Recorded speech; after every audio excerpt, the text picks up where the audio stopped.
Hello दोस्तों, आओ हम लोग जुड़ते हैं एक बार फिर अपने प्लेटफॉर्म से डीके एजुकेशन अड्डा से। आज हम लोग लेके आए हैं सीटेट का प्रैक्टिस सेट, जो कि श्रृंखला लगातार चल रही है। हम लोग प्रैक्टिस सेट कराए जा रहे हैं डीके एजुकेशन अड्डा की तरफ से। सभी लोगों को सभी महत्वपूर्ण प्रश्न कराए जा रहे हैं। छांट छांट के नए नए प्रश्न कराए जा रहे हैं, जो कि पहली बार हिंदी और इंग्लिश दोनों मीडियम में दिए हैं प्रश्न। अब बात करते हैं जो पेपर आया था पीछे, परीक्षा हुई थी जो 30 जनवरी को ऑनलाइन 2023 में, उसी का प्रश्न पत्र हमने लिया है। यानी कि हम लोग आज उसे सॉल्व करेंगे। प्राइमरी लेवल का ये पेपर है, इसे व्याख्या सहित यानी सारांश सहित हम लोग सॉल्व करेंगे। अब हम लोग बात करते हैं, पहला ही है बाल विकास एवं शिक्षा शास्त्र से, यानी child development and pedagogy. CDP की बात करते हैं, सीधी सीधी से बात पे आते हैं हम लोग बिना टाइम खराब किए हुए अपनी सेशन को। चलते हैं पहले क्वेश्चन की तरफ। क्वेश्चन कह रहा है, यद्यपि विकास के क्षेत्र का कुछ आयाम में परस्पर व्यापन होता है, तथापि निम्नलिखित में से विकास का कौन सा क्षेत्र विशिष्ट रूप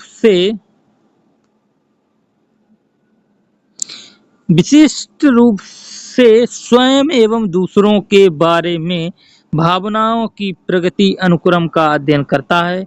ऑप्शन नंबर ए नैतिक विकास, ऑप्शन नंबर बी भाषा विकास, और ऑप्शन नंबर सी शारीरिक विकास, और ऑप्शन नंबर डी इमोशनल विकास डेवलपमेंट यानी संवेगात्मक विकास। तो भैया option number D is the correct option हो जाएगा। सारांश जरूर देखेंगे कि क्वेश्चन का सारांश करके चलेंगे, टाइम कितना भी लगे। यद्यपि विकास के क्षेत्रों में कुछ आयामों में परस्पर व्यापन होता है, यदि संवेगात्मक विकास का क्षेत्र विशिष्ट रूप से स्वयं एवं दूसरे के बारे में भावनाओं की प्रगति अनुक्रम का अध्ययन करता है। संवेगात्मक भावना विकास की शुरुआत हमारी अपनी भावनाओं को पहचानने और व्यक्त करने से होती है। जब हम अपनी भावनाओं को जानकर और स्वीकार कर सकते हैं, तो हमें उन्हें प्रबंधित करना और ये पहचानना सीख सकते हैं कि दूसरे लोग क्या महसूस कर रहे हैं। ये आत्मनियंत्रण और सहानुभूति की नींव है। दोनों ही हमारे ही समाज को सफल एवं कामकाज के लिए महत्वपूर्ण होते हैं। ये क्वेश्चन पूरा हुआ। क्वेश्चन नंबर 2 की तरफ चलते हैं। विकास का कौन सा सिद्धांत निर्दिष्ट करता है कि समग्र निर्माण हेतु कुछ विशिष्ट प्रतिक्रियाएं विकास के बाद प्रक्रिया में समन्वित होती हैं? ऑप्शन नंबर ए निरंतरता का सिद्धांत है, ऑप्शन नंबर बी एकीकरण का सिद्धांत है, ऑप्शन नंबर सी जो शीर्षगामी सिद्धांत है, ऑप्शन नंबर डी अधोगामी समीपस्थ सिद्धांत है। तो option number be the correct यानी कि एकीकरण का सिद्धांत है। आओ देखते हैं कैसे है। विकास एक का एकीकरण सिद्धांत ये निर्दिष्ट करता है कि समग्र निर्माण यानी संपूर्ण निर्माण हेतु कुछ विशिष्ट प्रतिक्रियाएं विकास के बाद की प्रक्रिया में समन्वित होती हैं। इस सिद्धांत के अनुसार बालक अपने संपूर्ण अंग को और फिर अंग के भागों को चलाना सीखता है। उसके बाद वह उन भागों के में एकीकरण करना सीखता है। उदाहरण के लिए वह पहले पूरे हाथ पैर और फिर उंगलियां और बाद में हाथ और उंगलियां दोनों एक साथ चलाना सीखता है।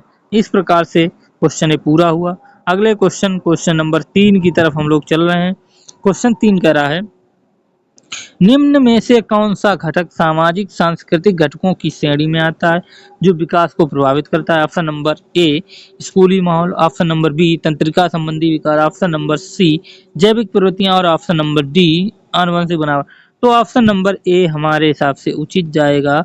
क्वेश्चन के हिसाब से उचित जाएगा। स्कूली माहौल जो है वो क्या करता है, इस विकास को प्रभावित करता है। देखते हैं कैसे सारांश।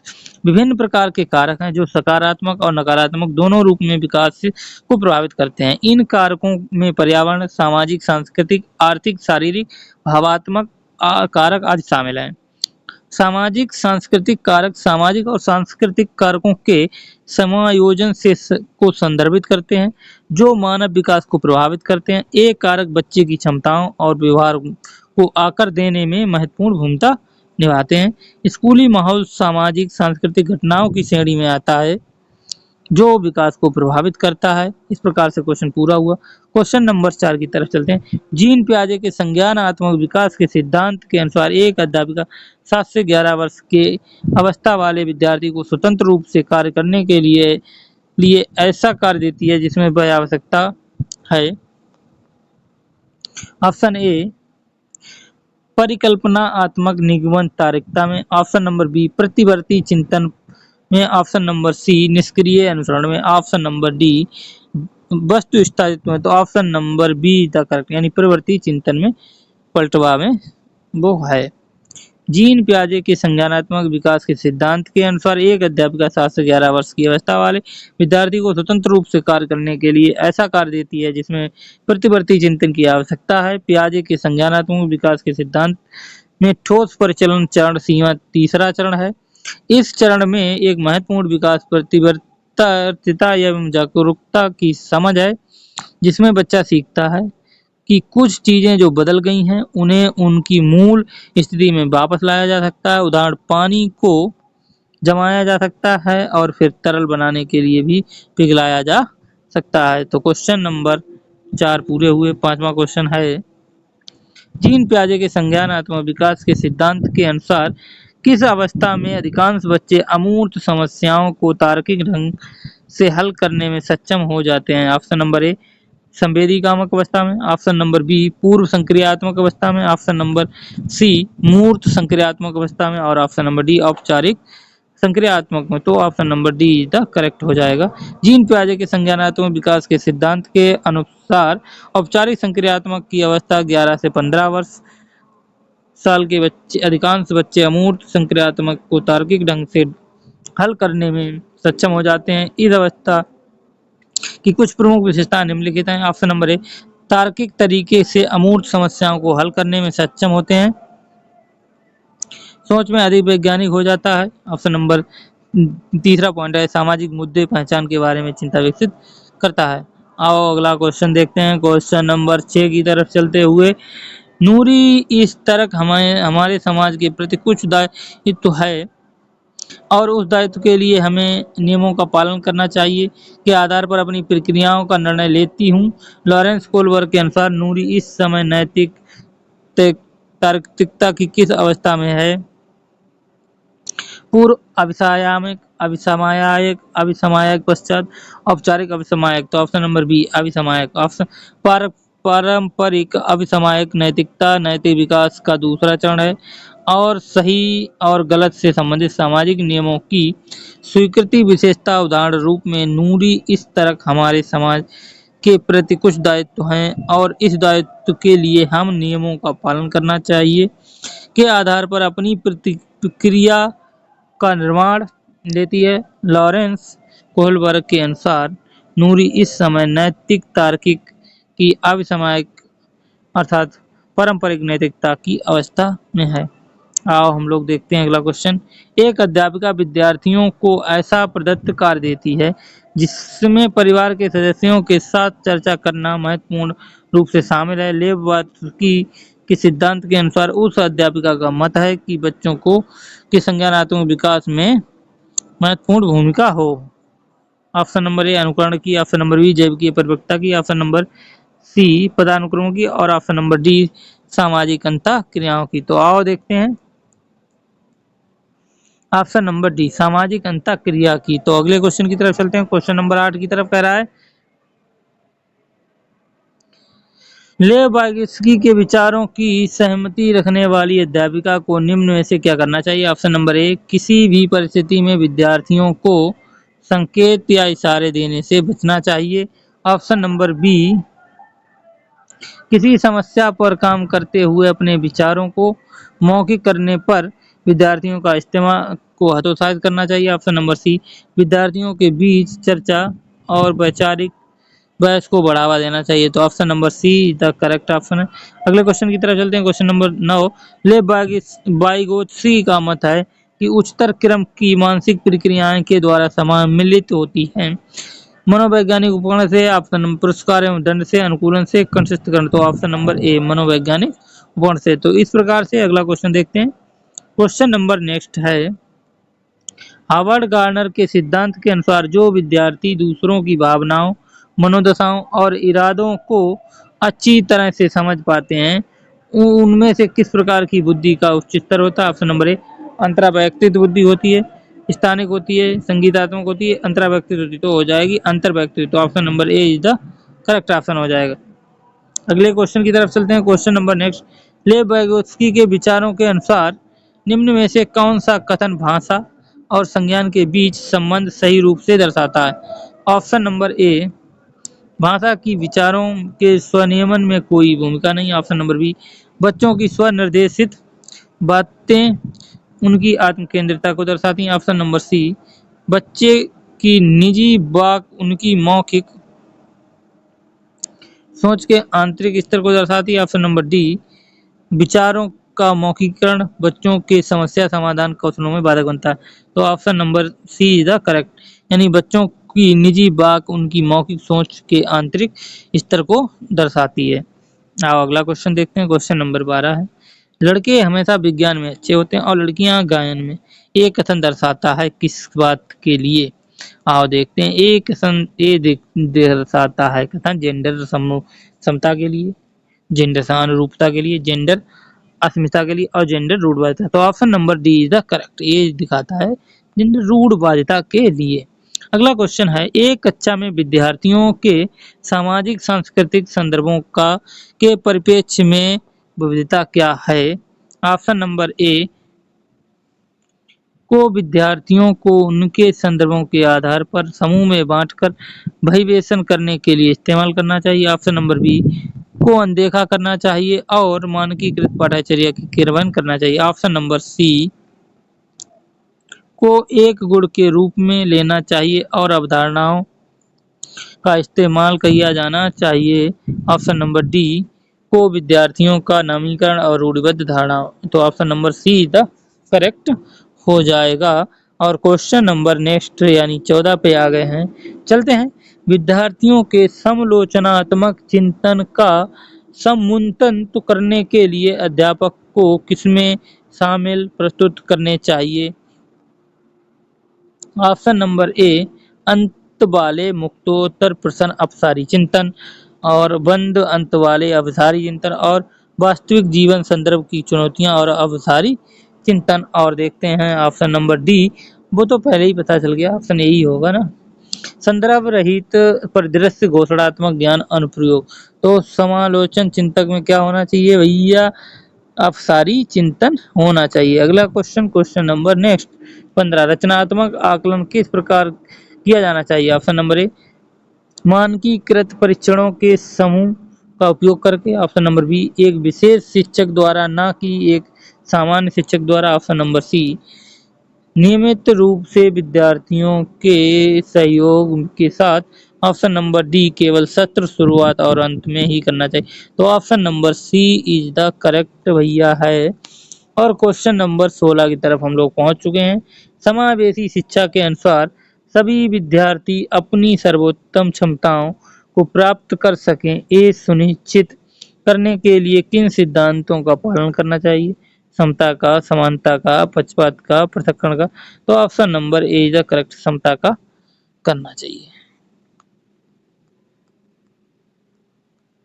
और क्वेश्चन नंबर 17 पे भाई पहुंचे हैं। क्वेश्चन नंबर 17 है, गति समन्वय वैकल्प प्रत्यक्ष रूप से किन कठिनाइयों से संबंधित है? ऑप्शन नंबर ए, पाठ विषय वस्तु पढ़ने से। ऑप्शन नंबर बी, तथ्यों को याद रखने से। Option number C, physical coordination of body part शारीरिक अंगों का समन्वय।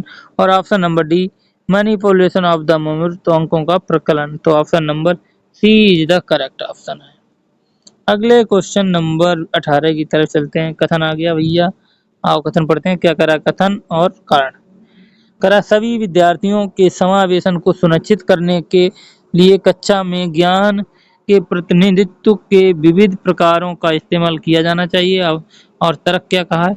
समावेशन की अवधारणा में अधिगम अक्षमता वाले बच्चे को शामिल है, परंतु इसमें भावनात्मक कठिनाई से जूझ रहे बच्चे शामिल नहीं हैं। तो ऑप्शन नंबर ए आर दोनों सही हैं। ए आर ए की व्याख्या नहीं करता है, ए आर सही है, आर ए की व्याख्या नहीं करता है। ए सही है, आर गलत, ए आर दोनों गलत है। तो ऑप्शन नंबर सी सही है, इसमें ए सही है, आर गलत है, लेकिन आर। अगले क्वेश्चन की तरफ चलते हैं। क्वेश्चन नंबर 19 शायद आ गए हैं। ये अरे चल जा भाई, स्लाइड कहाँ चली गई। यद्यपि ऑटिज्म की परिस्थिति यथेष्ट रूप से विभिन्न भिन्न होती है। यद्यपि ऑटिज्म ग्रसित विद्यार्थी प्रायः किसमें अच्छे होते हैं? आंख से संपर्क बनाए रखने में, अपरिचितों के साथ संप्रेषण से, ऑप्शन नंबर सी दिनचर्या में बार बार आने वाले परिवर्तनों के प्रति समंजन से, ऑप्शन नंबर डी विस्तृत तथ्यात्मक जानकारी को याद रख पाने में। तो option number D the correct option है। अगले क्वेश्चन की तरफ चलते हैं। क्वेश्चन नंबर 20, रचनात्मक बच्चों की एक पहचान विशेषता ये है कि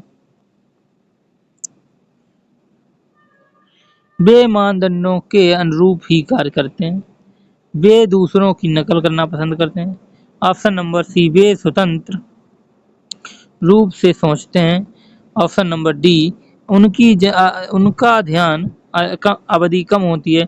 तो option number C is the correct. अगले क्वेश्चन की तरफ चलते हैं। क्वेश्चन नंबर 21 है, बच्चों के सम्मुख विचार बिंदु प्रस्तुत करते समय सही क्रम से ओर जाना चाहिए, जटिल से सरल की ओर, सामान्य से विशिष्ट की ओर, अमूर्त से मूर्त की ओर और सांकेतिक से अमूर्त। तो सामान्य से विशिष्ट यानी कि सामान्य से विशिष्ट की ओर जाना चाहिए। Option number B is the correct है। आओ देखते हैं। क्वेश्चन नंबर 23 है, एक अध्यापिका विद्यार्थियों द्वारा सृजित ज्ञान की समझ और स्मृति को बल देना चाहती है, इस उद्देश्य के लिए कौन सी युक्ति प्रभावशाली नहीं होगी? ऑप्शन नंबर ए रूपांतरण का सृजन, ऑप्शन नंबर बी पहले की जानकारी को नए प्रश्न के लिए प्रयुक्त करना, ऑप्शन नंबर सी उप अवधारणाओं के मध्य संबद्धता को कायांतरित करना और ऑप्शन नंबर डी अप्रासंगिक जानकारी को प्रासंगिक जानकारी के साथ सम्मिलित करना है। तो option number D the correct option है। तो क्वेश्चन नंबर 23 की तरफ आए हैं। फिर आया है भैया कथन है और विकल्प दिया है, देखते हैं क्या कह रहा है। एक शिक्षक को विद्यार्थी को अपनी चिंतन प्रक्रियाओं के बारे में और अपने सीखने के तरीकों के बारे में सोचने के लिए प्रोत्साहित करना चाहिए। ऑप्शन और कारण है अभिसंज्ञान उच्च क्रम के संज्ञानात्मक कौशल के विकास में मदद करता है। सही विकल्प को ए सही है, आर ए की व्याख्या करता है। ए सही, ए और आर सही है लेकिन आर ए की व्याख्या नहीं करता है। ए सही है लेकिन आर गलत है और ए और आर दोनों गलत हैं। तो ऑप्शन नंबर ए सही, ए आर दोनों सही है, आर ए की व्याख्या करता है। और टेंशन नहीं लेते हैं। क्वेश्चन नंबर नेक्स्ट की तरफ चलते हैं। कर्ण हमेशा किसी भी समस्या का एक से अधिक समाधान सोचता है और अक्सर नवचारी समस्याओं को सुलझाता है। एक किस तरह की सोच के उदाहरण हैं? ऑप्शन नंबर ए अवसारी सोच के, अभिसारी सोच के, नकारात्मक सोच के, तर्कहीन सोच के। तो option number A is the correct यानी डाइवर्जेंट थिंकिंग यानी अवसारी सोच के लिए। तो क्वेश्चन नंबर नेक्स्ट की तरफ चलते हैं। क्वेश्चन नंबर नेक्स्ट है, अधिगम प्रभावशाली और अर्थपूर्ण हो इसके लिए क्या महत्वपूर्ण है? ऑप्शन नंबर ए विद्यालय में हो रहे अधिगम और विद्यालय के बाहर के जीवन के बीच संबद्धता स्थापित करना है। ऑप्शन नंबर बी विषय सामग्री को विशेष प्रकार प्रस्तुत करना है जिससे कि विद्यार्थी उस ज्ञान को दैनिक जीवन में प्रयोग करने का प्रयास ना करे। तो ऑप्शन नंबर सी अवधारणाओं को इस तरीके से पढ़ना जिससे कि विभिन्न अवधारणाओं से में संबंधता स्थापित करना। तो ऑप्शन नंबर देखेंगे, एक और बचा हुआ डी वाला कह रहा है दोहराव पर बल देना चाहिए और समझ के तुतंका को कम से कम करना चाहिए। तो option number A is the सही है। क्वेश्चन नंबर 26 में देखते हैं, कक्षा के परिवेश शिक्षण शास्त्रीय प्रावधानियों और आकलन की विधियों का चयन इस प्रकार करना चाहिए कि वे विद्यार्थियों में से उन्नयन को सुनिश्चित करें। जिज्ञासा, अभिरुचि, प्रयोगता, कंटेस्टीकरण। तो option number A is the correct है। आओ अगले क्वेश्चन की तरफ चलते हैं। क्वेश्चन नंबर नेक्स्ट है, विद्यार्थियों द्वारा की गई त्रुटियों को सुलझाने के लिए निम्नलिखित में से शिक्षक द्वारा अपनाया गया कौन सा तरीका सही नहीं है? त्रुटियों में प्रतिरूपों को खोजना, अधिगम में कमियों के बारे में जानना जिनके कारण त्रुटियां होती हैं, विद्यार्थियों की त्रुटियों को सुधारने के लिए सहयोग करना। ऑप्शन नंबर डी, विद्यार्थियों के साथ चर्चा किए बिना ही सही उत्तर बताना। तो option number D is the correct है। आओ अगला क्वेश्चन देखते हैं। क्वेश्चन नंबर 28 की तरफ चल रहे हैं एक बार। एक इंसान को अपने विद्यार्थियों में डॉट डॉट और डॉट डॉट को प्रसारित करना चाहिए। योग्यता का सत्वमत प्रदर्शन, अभिमुखी लक्ष्य और योग्यता का वार्षिक मत, महारत अधिमुखी लक्ष्य और योग्यता का सत्वमत असफलता प्रहरी लक्ष्य और योग्यता का वार्षिक मत असफलता स्वीकार्य। तो option number B is the correct. योग्यता का वार्षिक मत लक्षण, यानी कि क्वेश्चन नंबर 29 की तरफ चल रहे हैं। भावनाओं और संज्ञान के संदर्भ में निम्नलिखित में से कौन सा सही है? ऑप्शन नंबर ए, अत्यधिक दबाव समस्याओं को सुलझाने और कौशल को बढ़ावा देता है। ऑप्शन नंबर बी, हर्ष और उल्लास की भावना चर्चा में भाग लेने को बढ़ावा देती है। ऑप्शन नंबर सी, अत्यधिक चिंता जानकारी के प्रसंस्करण में सुधार लाती है। तो option number be the correct, यानी हर्ष और उल्लास की भावना चर्चा में भाग लेने को बढ़ावा देती है। और डी वाला ऑप्शन देखते हैं, नारी सत्ता की भावना समालोचनात्मक चिंतन में सुधार लाती है। तो आओ क्वेश्चन नंबर 30 और इस श्रृंखला का लास्ट क्वेश्चन देखते हैं। निम्नलिखित में से क्या प्रभावी समस्या समाधान कौशलों के विकास में योगदान देती है? देखो क्या है, एक मिनट। अभिसारी चिंतन है, स्मरणों काफी विधियां है, समझ बनाना है, निष्क्रिय उपकरण है।